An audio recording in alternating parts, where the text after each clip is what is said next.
এই মুহূৰ্তেৰ গুৰুত্বপূৰ্ণ খবৰ, সোণাৰী নামতোলাত অৰ্ধসামৰিক বাহিনী আৰু আৰক্ষীৰ বৃহৎ সাফল্য। 18 কেজি গাঞ্জা সহ আটক মাইবেলাৰ যুবক প্ৰণৱ ফুকন। সোণাৰী নামতোলাত আৰক্ষীৰ সৰ্ববৃহৎ সাফল্য। 18 কেজি গাঞ্জা সহ আটক মাইবেলাৰ যুবক প্ৰণৱ ফুকন।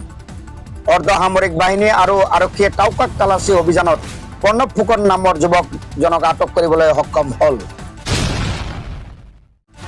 জানিব পৰা মতে নাগালেণ্ডৰ পৰা AS 33A6347 নম্বৰত স্কুটিত প্ৰায় 18 কেজি ওজনৰ গাঞ্জা লৈ অসমত প্ৰৱেশ কৰা ক্ষণতে আৰক্ষী অতৰ্কিত তালাচী অভিযানত বৃহৎ পৰিমাণৰ গাঞ্জাৰ লগতে আটক কৰা হয় প্ৰণৱ ফুকন নামৰ গাঞ্জা সৰবৰাহকাৰীটোক। মালটো ক'ৰ পৰা লৈ আহিছে? নাগালেণ্ড। কাৰ হয়? কাৰ? চিনেমা নাম নাজানো। নাজানো। কি নাম তোমাৰ? প্ৰণৱ ফুকন। কোন ঘৰ? মাইবেলা।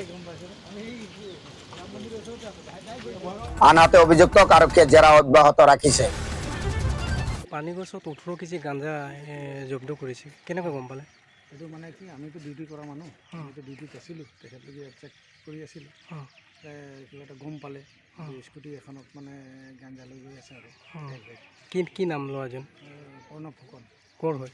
এই আপোনাৰ এনেই আপোনাৰ এই থাৰ্মেল কি এইটো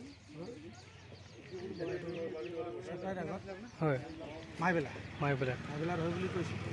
এনে ইনফৰ্মেশ্যন পালে আৰু আগতে ধৰিলে আৰু ধৰি আমাকো মাতিলে, আমি লোকেল ডিবি হিচাপে আমাক মাতিলে, ডিবি ছেক্ৰেটাৰী হিচাপে ধৰিলে। দেখিছোঁ আমি বস্তা আছিলে আৰু কিহত আহি আছিলে? স্কুটিত আহি আছিলে। স্কুটিত আৰু সেয়া আৰু আমাক আহিলে লোকেল ডিবি হিচাপে আমাক মাতিলে, যেতিয়া আমি আহিলোঁ দেখিলোঁ 18 কেজি গাঞ্জাটো জোখ মাখ কৰি চালে, দেখিলে মেলিলে আৰু আমিও তাত মানে। শিৱসাগৰৰ পৰা ফাৰহান লস্কৰৰ ৰিপৰ্ট, পাব্লিক টিভি অসম।